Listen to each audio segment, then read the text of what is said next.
ભુજના વિકાસના સંકલ્પને દોહરાવવા માટે ભુજ નગરપાલિકાના વોર્ડ નંબર 3ના ભારતીય જનતા પાર્ટીના ઉમેદવારો દ્વારા એક ભવ્ય પ્રચાર અભિયાનનું આયોજન કરવામાં આવ્યું હતું। ગત શનિવારના અમનનગર 4 રસ્તા આત્મારામ રોડ સ્થિત કાર્યાલય ખાતેથી આ અભિયાનનો ઉત્સાહભેર પ્રારંભ થયો હતો। આ કાર્યક્રમમાં ભાજપના ચારે પ્રબળ ઉમેદવારો અંબાલાલ રાજગોર, કુંભાર સમીર, ગની લોટા, ડોક્ટર સના ચૌહાણ અને સમા બિલ્કિસબેને ડોર ટુ ડોર મતદારો સાથે મુલાકાત કરી હતી। ઉમેદવારોએ શહેરના વિકાસ માટે પાર્ટીનું વિઝન રજૂ કરી લોકસેવાના કાર્યો માટે સતત જાગૃત અને પ્રયત્નશીલ રહેવા ખાતરી આપી હતી। આ પ્રચાર અભિયાન દરમિયાન ઉમેદવારોએ સ્થાનિક રહીશો સાથે સીધો સંવાદ સાધીને આગામી સમયમાં હાથ ધરવામાં આવનારા વિકાસના વિવિધ કાર્યો અને મુદ્દાઓ વિશે વિસ્તૃત ચર્ચા કરી હતી। આ પ્રચાર યાત્રા વોર્ડ નંબર 3ના વિવિધ મહત્વના વિસ્તારોમાં ફરી હતી, જેમાં ખાસ કરીને Anjalinagar, Royal City, Bhaktinagar, Green City અને લખુરાઈ 4 રસ્તા જેવા વિસ્તારોનો સમાવેશ થાય છે। દરેક વિસ્તારમાં ઉમેદવારોનું ભવ્ય સ્વાગત કરવામાં આવ્યું હતું અને સ્થાનિક લોકોએ પણ ઉત્સાહપૂર્વક આ અભિયાનમાં ભાગ લીધો હતો।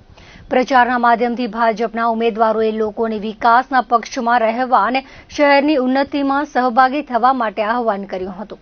આ સમગ્ર કાર્યક્રમ દરમિયાન ભાજપના કાર્યકરોમાં ભારે જોમ જોવા મળ્યો હતો અને વાતાવરણ સંપૂર્ણપણે ચૂંટણીલક્ષી માહોલમાં રંગાઈ ગયું હતું। બોડી સંખ્યામાં માણસોએ સ્વાગત કરે છે, જ્યાં જ્યાં અમે ગલીઓમાં જાય છે અમારું સ્વાગત કરે છે અને અમને વિશ્વાસ છે આ પ્રજા ઉપર અને અમે કામ કર્યું છે એના ઉપર વિશ્વાસ છે કે અમને બહુમતીથી ચૂંટાવાથી પૂરેપૂરો પ્રજા પર વિશ્વાસ છે। અને ભારતીય જનતા પાર્ટી જ્યાં સુધી સત્તામાં આવી છે ત્યારે કામને જ માને છે અને વિકાસ અને સૌનો સાથ સૌનો વિકાસ એને જ માને છે।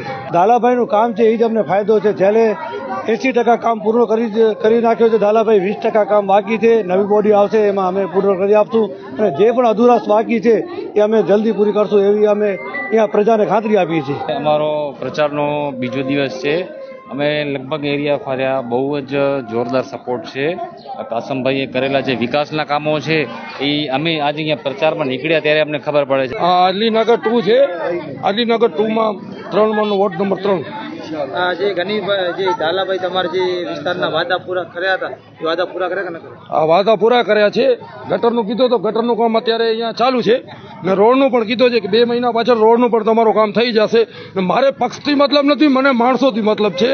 એટલે ભાઈ કોઈને પણ જોઈને કોઈને પણ તકલીફ હોય પક્ષથી મતલબ કાંઈ નથી, મને માણસોથી મતલબ છે। જે માણસ અમારા પક્ષના અહીંયા 10 વર્ષમાં કામ નથી થયો એ દાલાભાઈ આજે અમને કામ કરી બતાવ્યો અને અમે આજે એને સલુટ કરીએ છીએ કે માણસને કે આજે અમારા છોકરા ખાય છે, ગટરું અમારું એમ થાય છે, છોકરા બીમાર પડતા હતા બારે ગટરું હતી ને એને કરી દીધો, એની બધી ટેક્સ એને માની એટલો ઓછો છે એમ।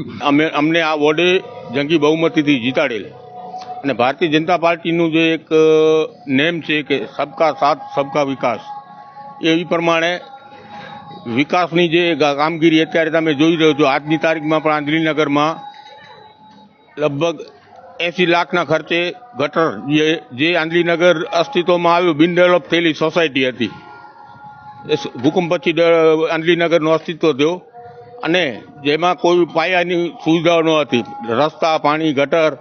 તો ગટરનું પહેલે અમે પ્રાયોરિટી આપી છે। ગટર લાઇનનું કામ અત્યારે ચાલુમાં જ છે। ગટર લાઇન આવી ગયા પછી અમારી આ પેનલ જીતશે એટલે વિકાસની અગ્રતા આપશે અને જે મેઇન રોડ છે આંધળીનગરનું અને પેટા શહેરીના રસ્તાઓ જે બાકી રહી ગયા છે તે પણ અમારી આ પેનલ જ કરશે અને ભારતીય જનતા પાર્ટીની સરકાર જ કરશે। કારણ કે ભુજ નગરપાલિકામાં બોડી ભારતીય જનતા પાર્ટીની 100%, 110% ભારતીય જનતા પાર્ટીની બોડી જ આવવાની છે। અમને સારો સપોર્ટ મળે છે, બધાનો સપોર્ટ છે, બધા સાથે છે અમારા।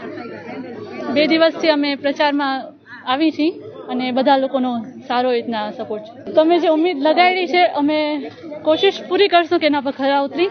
અમે ફર્સ્ટ ટાઈમ આવ્યા છીએ પોલિટિક્સમાં, તો ટ્રાય કરશું કે તમારા ઉમેદો ઉપર ખરા ઉતરી। મારો મેઇન પર્પઝ તો એ જ છે કે હું એજ્યુકેશન માટે સપોર્ટ કરું બધાને, એ લોકોને અવેરનેસ, એજ્યુકેશન માટે અવેરનેસ ફેલાવું।